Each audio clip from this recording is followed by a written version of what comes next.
मुंबई में सोने का अंडा देने वाली मुर्गी यानी कि बीएमसी के चुनाव कुछ ही दिनों में होने वाले हैं और इस चुनाव के पहले राज ठाकरे और उद्धव ठाकरे मराठी मानुस, मराठी अस्मिता और मराठी भाषा को लेकर बड़े पैमाने पर राजनीति करते हुए नजर आ रहे हैं और इस राजनीति का फायदा भी उन्हें बड़े पैमाने पर मिलता हुआ नजर आ रहा है।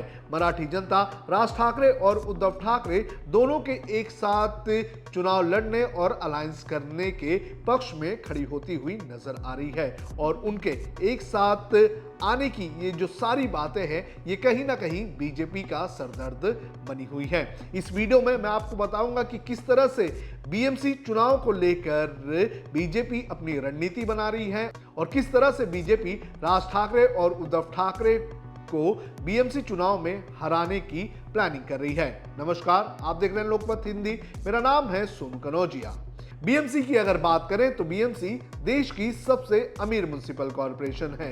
इस म्युनिसिपल कॉरपोरेशन के बजट की अगर बात करें तो ये देश के 8 राज्यों के बजट से भी ज्यादा बजट पेश करती है। तो ऐसे में बीएमसी जीतना ये सभी राजनीतिक पार्टियों की पहली पसंद होती है क्योंकि यहां पर जिसका कब्जा होता है वो आर्थिक तौर पर, वो पार्टी आर्थिक तौर पर काफी मजबूत होती है।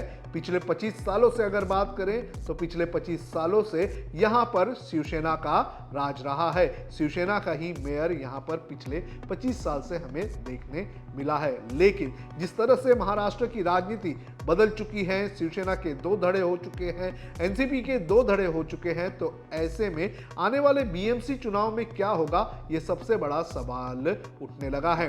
पिछले चुनाव की अगर बात करें तो पिछले चुनाव में हमने देखा था कि कैसे बीजेपी ने बड़े पैमाने पर बढ़त बना ली थी और महज 2 सीटों से ही वो उद्धव ठाकरे की शिवसेना से पीछे रह गई थी और अब बीजेपी उसी कसर को निकालना चाहती है।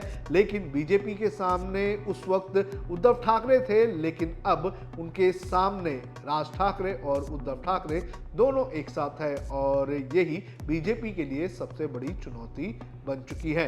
राज ठाकरे और उद्धव ठाकरे की अगर बात करें तो ये दोनों भाई मराठी के मुद्दे पर एकजुट होते हुए नजर आ रहे हैं। 5 जुलाई को हमने देखा था कि किस तरह से मराठी भाषा को लेकर दोनों भाई एक साथ एक मंच पर दिखे थे और उसके बाद से ही लगातार ये चर्चा हो रही है कि दोनों भाइयों को एक साथ मिलकर चुनाव लड़ना चाहिए और अगर ये दोनों एक साथ मिलकर चुनाव लड़ते हैं तो बड़े पैमाने पर बीजेपी को नुकसान हो सकता है। अब बीजेपी की राज ठाकरे और उद्धव ठाकरे को लेकर क्या स्ट्रैटेजी हो सकती है इसकी हम बात करते हैं। सबसे पहले मैं आपको बताता हूं कि मुंबई में जो 36 सीटें हैं, जो एमएलए की सीटें हैं, उन सीटों पर किसका कितना कब्जा है।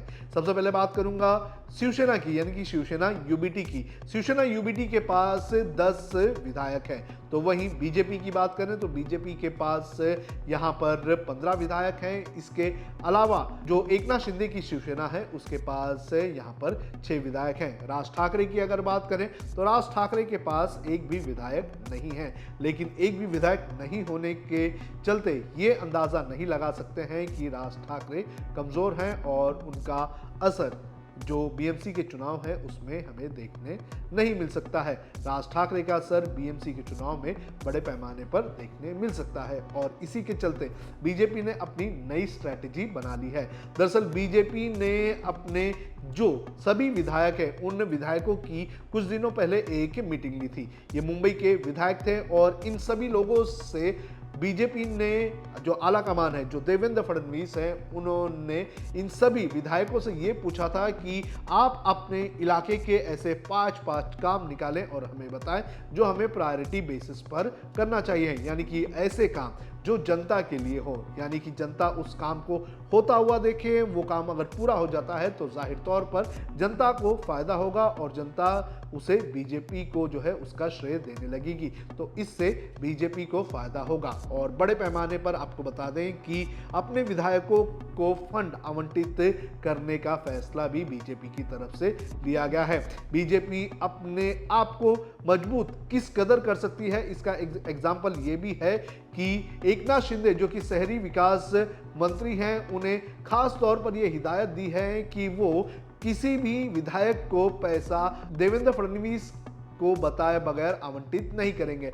यानी कि उनका जो विभाग है, उन्हें अगर पैसे रिलीज करने होंगे किसी काम के लिए या फिर किसी विधायक के कॉन्स्टिट्यूएंसी में देने के लिए, तो उन्हें पहले देवेंद्र फडणवीस से परमिशन लेनी होगी और फडणवीस की परमिशन लेने के बाद ही ये पैसे रिलीज किए जाएंगे। तो इससे साफ पता चलता है कि बीजेपी जो है वो अपने 15 विधायकों के जो कॉन्स्टिट्यूंसीज है, उन कॉन्स्टिट्यूंसी में बड़े पैमाने पर पैसे इन्फ्यूज कर सकती है और जो इलाकों के जो काम है वो काम कर सकती है। तो सबसे पहले इन सभी विधायकों से अपने इलाके के, अपनी कॉन्स्टिट्यूंसी के 5 बड़े कामों को जो है सरकार के पास देने के लिए कहा है, जिससे ये काम तेज गति से हो जाए। इसके अलावा इन लोगों से ये भी पूछा गया है कि अगर उद्धव ठाकरे एक साथ आते हैं तो आप एक सर्वे करके बताएं कि आपके इलाके में कितना असर होगा और उसी के हिसाब से स्ट्रैटेजी भी बनाई जाएगी। आपको बता दें कि